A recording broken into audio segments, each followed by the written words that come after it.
प्यारे बच्चों, good morning. कल तक की क्लास में आपको एक्सरसाइज 3.2 के सवालों को बता दिया गया था। अब आज एक्सरसाइज 3.3 की शुरुआत कर रहे हैं। ठीक है बच्चों, अगर आपको 3.2 तक कोई समस्या हो तो आप क्वेश्चन लिख कर मुझे व्हाट्सएप कर दीजिए, तो उसका समझाते हुए मैं बता दूंगा सवाल। ठीक है। अब एक्सरसाइज 3.3 में पहला सवाल है, निम्नलिखित अवयवों में से प्रत्येक का परिवर्त ज्ञात कीजिए। तो यहाँ पर बच्चों ध्यान दो, परिवर्त ज्ञात करना है, जिसमें जो क्वेश्चन नंबर पहले का तीसरा पार्ट यहाँ पर ले रखा है, जिसमें अवयव ए का मान दिया जा रहा है। तो इसमें बच्चों ध्यान दो, जो परिवर्त होता है उसको ए डैश से प्रदर्शित किया जाता है। ठीक है बच्चों, ए डैश से या ए की पावर में यहाँ पर टी लिख दिया जाता है। ठीक है, इनमें से किसी से भी किसी परिवर्त अवयव को प्रदर्शित करते हैं। तो इसमें ध्यान दो, ये थ्योरी की जब क्लास हमने इस चैप्टर में ली थी तो उसने बताया था कि किसी अवयव का परिवर्त अवयव ज्ञात करने के लिए उसके या तो रो को कॉलम में चेंज कर देते हैं या तो कॉलम को रो में चेंज कर देते हैं। मतलब पंक्तियों को या तो स्तंभ में बदलते हैं या फिर स्तंभों को पंक्तियों में बदल देते हैं। तो चलिए देखते हैं। जैसे पहली पंक्ति को देखिए, पहली पंक्ति के जो अवयव हैं वो है -1, 5 और 6। इसको हम क्या करेंगे, पहला स्तंभ बना देंगे। तो -1, 5, 6। ठीक है। अब दूसरी पंक्ति के अवयवों को ले लेंगे। तो दूसरी पंक्ति में है √3, 5, 6। तो इसको दूसरा स्तंभ बना देंगे। तो √3, 5, 6। अब इसके बाद तीसरी पंक्ति के अवयव को ले लेंगे। तो उसमें 2, 3, -1। तो इसको तीसरा स्तंभ के रूप में लिख लेंगे 2, 3, -1। तो ये आ जाएगा अवयव ए का परिवर्त अवयव। ऐसा हम स्तंभों को भी लेके कर सकते हैं। स्तंभों को लेकर पंक्तियों के रूप में लिखने लगें तब भी हमें यही मान प्राप्त होगा। तो इस तरह से बच्चों आपको किसी भी दिए गए अवयव का परिवर्त अवयव ज्ञात करना है। अब आगे बढ़ते हैं क्वेश्चन नंबर 2 में। क्वेश्चन नंबर 2 में बच्चों अवयव ए और अवयव बी का मान दिया जा रहा है। ठीक है बच्चों, अवयव ए और अवयव बी का मान दिया जा रहा है। अब इसमें करना क्या है, इसमें हमें ये सिद्ध करना है, ये सत्यापित करके दिखाना है बच्चों। ये जो हम ब्रैकेट के अंदर कर रहे हैं इसको हमें सत्यापित करना है।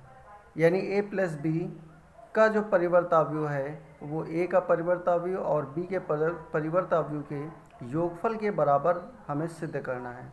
तो बच्चों ये हमने परिवर्त अवयवों के गुणधर्म में ये सब प्रॉपर्टी हमने बताई थी। अब उसी को एक उदाहरण द्वारा हमें सिद्ध करके दिखाना है।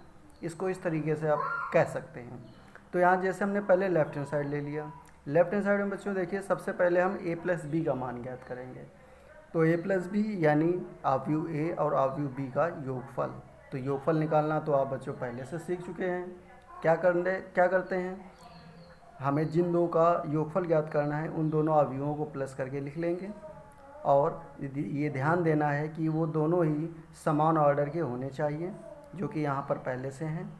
तो इसके बाद इनके संगत अवयवों को जोड़ देंगे। करेस्पॉन्डिंग एलिमेंट्स को यहाँ पर ऐड कर दिया जाएगा, जिसमें -1 प्लस -4। ठीक है बच्चों। तो 5 + 1 ये 5 + 1, -2 + 1 तो -2 + 1। ऐसे सभी अवयवों को यहाँ पर जोड़ के लिख लेंगे। जैसे -1 -4 5 + 1 ये 5 + 1, -2 + 1 ये -2 + 1, ये 2 + 1 ये 2 + 1, 7 + 2 ये 7 + 2, 1 + 3 ये 1 + 3। ऐसे सभी अवयवों को जोड़कर यहाँ पर लिख लेंगे। और जब इनको हल करेंगे तो हमें ये नीचे अवयव प्राप्त हो जाएगा, जो कि दिए गए दोनों अवयवों के योगफल के मान के बराबर होगा। अब इसके बाद बच्चों ध्यान दो, अब अगले में हमें इसका परिवर्त ज्ञात करना है। तो परिवर्त निकालने के लिए क्या करेंगे, जैसा कि अभी हमने ऊपर बताया है कि पंक्तियों को स्तंभों में बदल देंगे या फिर स्तंभों को पंक्तियों में। तो ऊपर वाले सवाल में अभी हमने पंक्तियों को स्तंभों में बदल के बताया था। अब ये दूसरे उदाहरण है, अब इसमें हम स्तंभों को पंक्तियों में बदल के बता दे रहे हैं। ठीक है बच्चों, दोनों तरीक़ों से एक एक हो जाएगा। उसमें तरीका कुछ नहीं है, आंसर वही आना है, बस उसको लिखने का एक ढंग है जो आपको ध्यान रखना है। जैसे पहला स्तंभ लिया, अब स्तंभ लेंगे तो पंक्तियों में लिखेंगे। तो पहला स्तंभ लिया -5, 6, -1, तो इसको हम पंक्तियों में लिखेंगे। -5, 6, -1। दूसरा स्तंभ लेंगे 394, तो इसको दूसरी पंक्ति बना देंगे 394। तीसरा स्तंभ लेंगे -292, इसको तीसरी पंक्ति बना देंगे -292। तो भले चाहे आप पंक्तियों को ले लें तो उसको स्तंभों में आपको लिखना है, और अगर आप स्तंभों को लेते हैं तो पंक्तियों में लिखना है। बस इतना ध्यान देना है और उसका परिवर्तन ज्ञात कर लेना है। ठीक है बच्चों। अब इसके बाद ये इतना मान लिखने पर हमें इसका लेफ्ट हैंड साइड का मान निकल आएगा। अब आगे चलते हैं राइट हैंड साइड पर। राइट हैंड साइड में ए डैश का पहले मान निकाल लेंगे।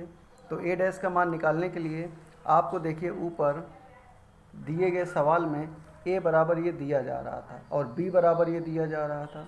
तो हमने क्या किया है, हमने पहले यहाँ पर ए डैश और बी डैश को ज्ञात कर लिया है। ए डैश का मान उसी तरह ज्ञात करना है, यानी पंक्तियों को स्तंभों में बदलने पर, और बी डैश का मान भी उसी तरह ज्ञात करना है।